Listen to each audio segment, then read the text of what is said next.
What if the word hypocrisy doesn't mean what most people think it means? What if we've misunderstood the warnings Jesus gave about it? So, did you know about hypocrisy?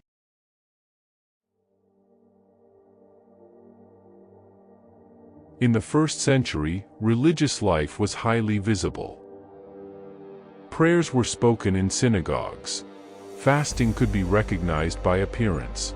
Charitable giving often occurred publicly. Reputation mattered deeply. Honor shaped social standing. Recognition confirmed piety. Many religious leaders worked sincerely to preserve the law. Yet public devotion also created opportunity for performance. Acts meant for God could become displays before people. Righteousness could be seen, respected, admired. But when Jesus spoke about hypocrisy, he revealed a deeper problem: the difference between appearance and reality, between public devotion and hidden intention. This episode follows those warnings. Spoken on hillsides, inside synagogues, within temple courts. From early teachings to the final hours. Chronologically, faithfully, without commentary. This is what he said about hypocrisy.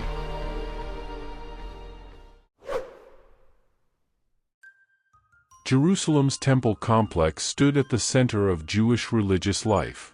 Pilgrims traveled from distant regions to pray, sacrifice, and observe the traditions of the law. Within these courts, religious authority and public devotion often appeared side by side. Matthew 23 verse 3. All therefore whatsoever they bid you observe, that observe and do, but do not ye after their works, for they say, and do not.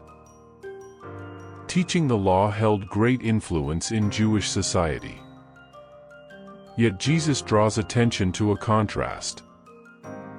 Instruction could be correct, but actions might not match the words. The warning identifies a gap between teaching righteousness and living it.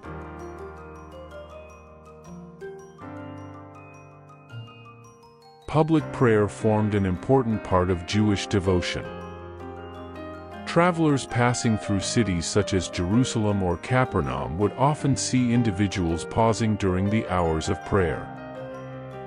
Matthew 6 verse 5. When thou prayest, thou shalt not be as the hypocrites are, for they love to pray standing in the synagogues and in the corners of the streets, that they may be seen of men. The practice of prayer itself was not the issue.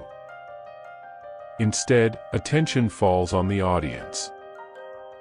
Prayer directed toward God could become prayer performed before people. Recognition from others might replace the original purpose of devotion.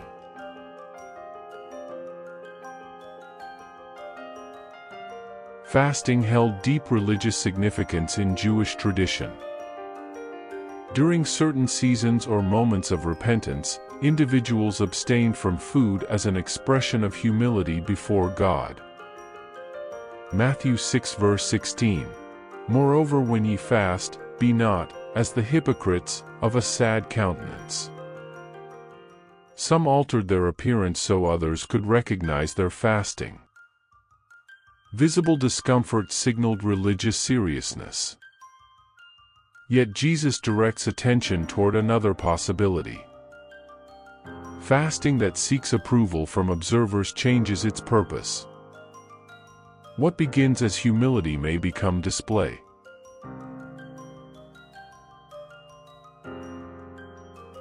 Charitable giving formed another visible expression of devotion. Helping the poor stood deeply rooted in Jewish law and tradition. Matthew 6 verse 2. When thou doest thine alms, do not sound a trumpet before thee, as the hypocrites do.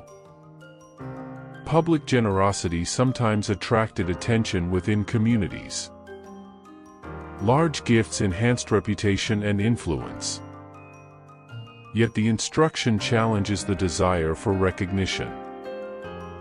Charity directed toward God requires no public announcement.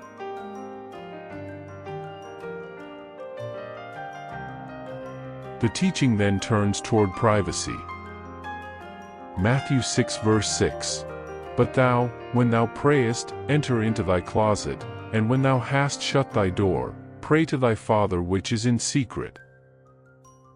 Hidden devotion contrasts sharply with public display. A closed door removes the audience. In that quiet place, reputation no longer shapes the act of prayer. Only the relationship between the worshiper and God remains.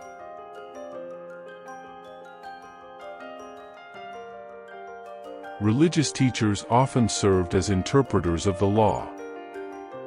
Communities trusted them to guide moral and spiritual understanding. Matthew 23 verse 16. Woe unto you, ye blind guides!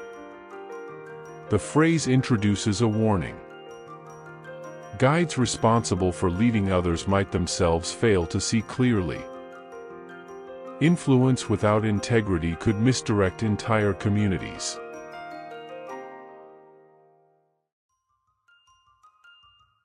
Shared meals reflected both hospitality and religious observance. Cleanliness laws governed preparation and presentation. Matthew 23 verse 25. Ye make clean the outside of the cup and of the platter, but within they are full of extortion and excess. The comparison uses an everyday object. A vessel might appear spotless externally, yet its interior condition could tell a different story. The image illustrates the contrast between visible purity and hidden corruption.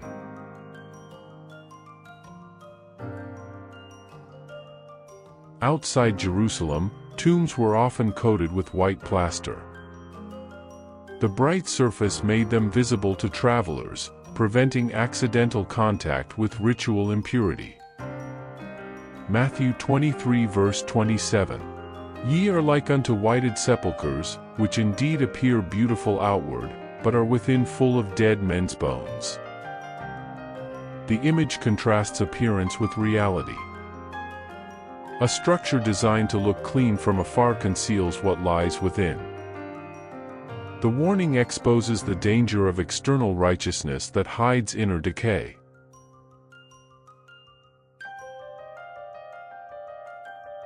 Throughout Jerusalem, monuments honored prophets from earlier generations. These tombs symbolized respect for the voices of Israel's past. Matthew 23 verses 29 to 30. Ye build the tombs of the prophets, and garnish the sepulchres of the righteous. Honoring past prophets appeared virtuous. Yet Jesus points to a contradiction. Reverence for ancient voices could coexist with rejection of present truth.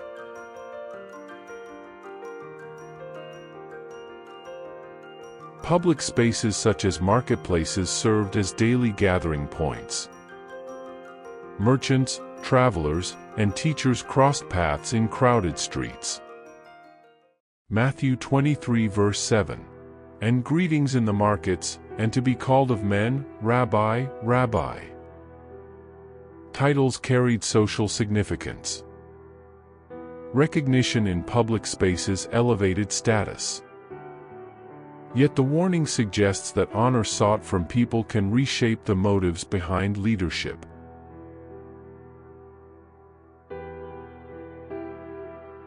Religious interpretation in the 1st century required detailed attention to the law of Moses and the traditions that had developed around it.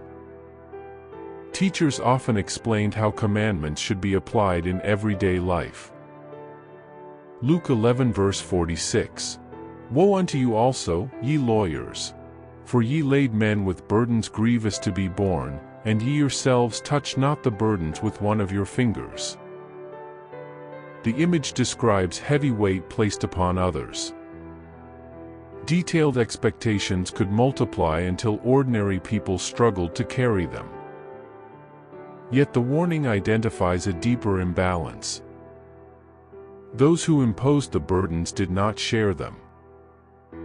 Instruction without participation created distance between authority and obedience.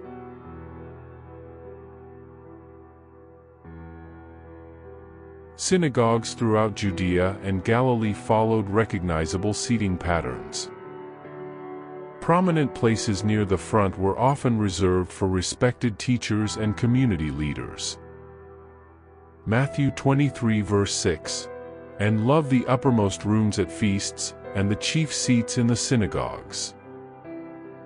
Position within the room reflected status within the community. Visibility reinforced influence. Yet the warning suggests that the desire for prominence could reshape spiritual leadership. Recognition might become the goal rather than service.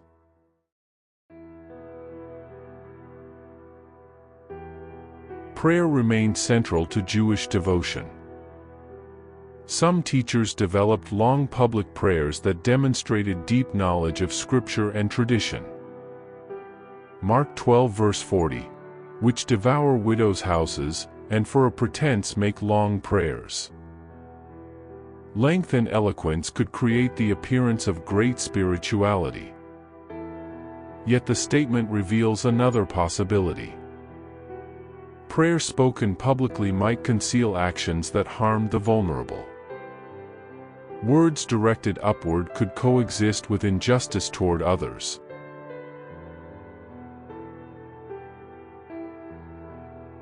The temple courtyard in Jerusalem functioned not only as a place of prayer but also as a gathering point for teaching and debate. Crowds often formed around respected rabbis. Matthew 23 verse 13. But woe unto you, scribes and Pharisees, hypocrites! For ye shut up the kingdom of heaven against men. Religious authority could influence access to understanding. Interpretation shaped how people approached God's law. The warning suggests that leadership sometimes blocked the very path it was meant to guide.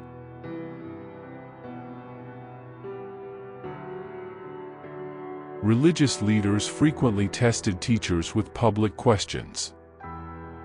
Debates about law, authority, and tradition were common in the temple courts. Matthew 22 verse 18. But Jesus perceived their wickedness, and said, Why tempt ye me, ye hypocrites? Questions sometimes appeared sincere. Yet motives behind them could differ. Public challenges might aim not at learning, but at trapping a teacher in contradiction before the crowd. The word hypocrisy appears again in that moment.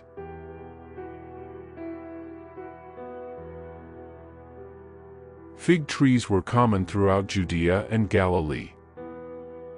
Their leaves appeared before the fruit, signaling the possibility of harvest. Mark 11 verses 13 to 14. And seeing a fig tree afar off having leaves, he came, if haply he might find anything thereon. The tree displayed the appearance of fruitfulness. Yet when examined closely, nothing was present. The moment became a visual illustration. External signs do not always reveal the true condition beneath them.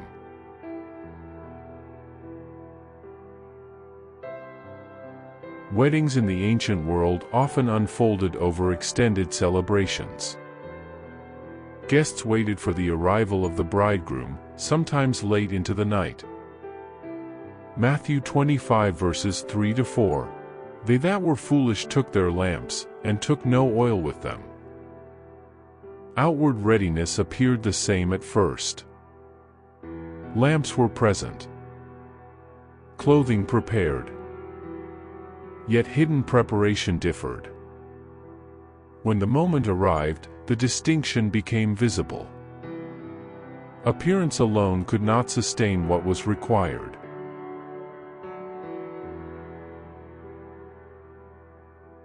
In pastoral regions, shepherds sometimes separated animals at night. Different species required different care and shelter.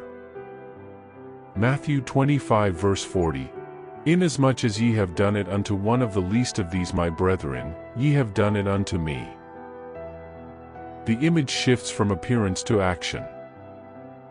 Compassion toward the vulnerable becomes the measure. Public identity alone does not determine the outcome. Behavior toward others reveals something deeper.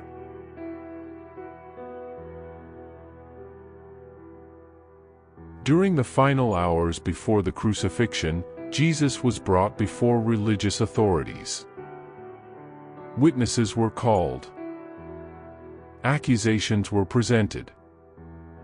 Matthew 26 verse 59. Now the chief priests, and elders, and all the council, sought false witness against Jesus.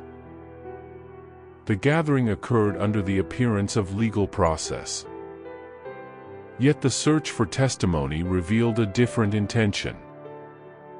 Authority that condemned hypocrisy earlier in the ministry now faced accusation itself.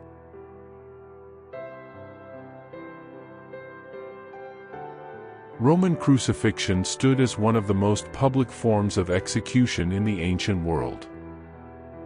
Victims were displayed outside city walls where travelers could see them. Matthew 27 verse 41. Likewise also the chief priests mocking him, with the scribes and elders, said. Religious leaders joined the crowd watching the crucifixion. Words of mockery echoed through the gathering. Yet the moment carried a deep reversal. The one accused and condemned had spent his ministry warning about the difference between outward righteousness and the hidden condition of the heart.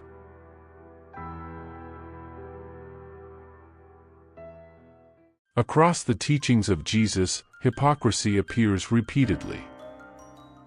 Sometimes in public prayer. Sometimes in religious leadership.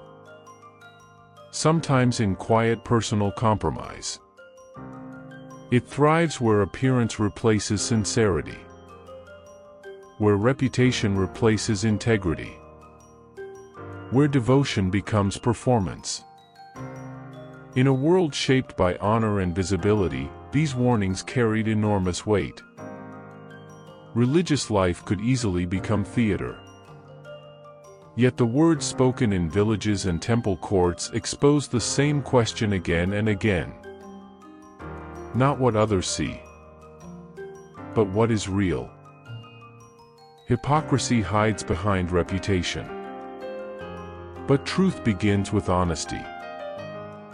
The contrast remains as relevant now as it was then.